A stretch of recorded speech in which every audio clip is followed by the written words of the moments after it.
So welcome to episode 7 of Jesus, His Words, and the Generative Way. In these short videos, I'm trying to look at the actual words of Jesus as recorded in the Bible and see what sense we can make of them. Now today I want to speak about lustful desires.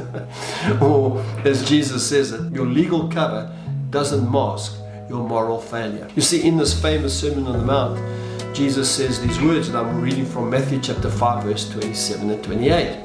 And I'm using the Message version. Listen to what Jesus says about morality and lustful desires. He says, you know the commandment pretty well too. Don't go to bed with another spouse. But don't think you preserved your virtue simply by staying out of bed. Your heart can be corrupted by lust even quicker than your body. Those leering looks you think nobody notices, they also corrupt. Now we know that Jesus is speaking to two groups in the Sermon on the Mount. He's speaking to his followers and to the religious leaders.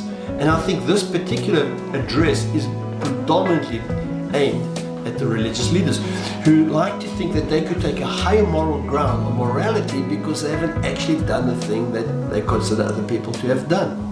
And Jesus is calling foul to this. He's saying your legal cover, the fact that you haven't actually been to bed with somebody else's spouse, doesn't mean that you're free from lustful desires and thoughts. So before you judge others, I think what Jesus is saying, you need to take a look what's going on in your own heart. I think morality, and what Jesus is saying is that morality starts with your heart and with your mind. We know that you can't legislate morality. We can't tell and insist how people should live their lives, because morality is an issue of the heart, it's an issue of the mind. Now Jesus is not giving permission yet to live immorally. He's stressing to the religious community to not exonerate themselves and claim higher moral ground when they have things going on in their hearts and minds. He's also saying we should live morally for our own union, our own relationship with Jesus himself. There are two things we can take from Jesus' words here. The first one is that we'll be careful before we judge others who we think are failing because of their actions when there's stuff going in your own heart and your own mind. And the second thing is, and we find where Jesus says in Matthew 5 verse 29, he says, let's not pretend that this is easier than it really is. If you want to live a morally pure life, here's what you need to do.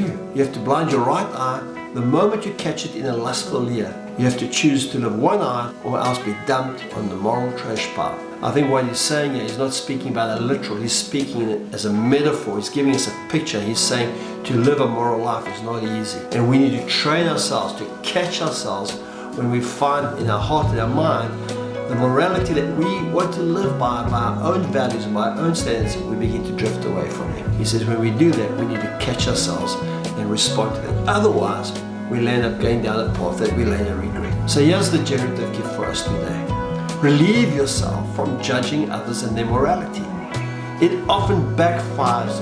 Rather, seek to live consistent with your own moral aspirations. So I hope this makes sense to you. God bless you. Have a great day.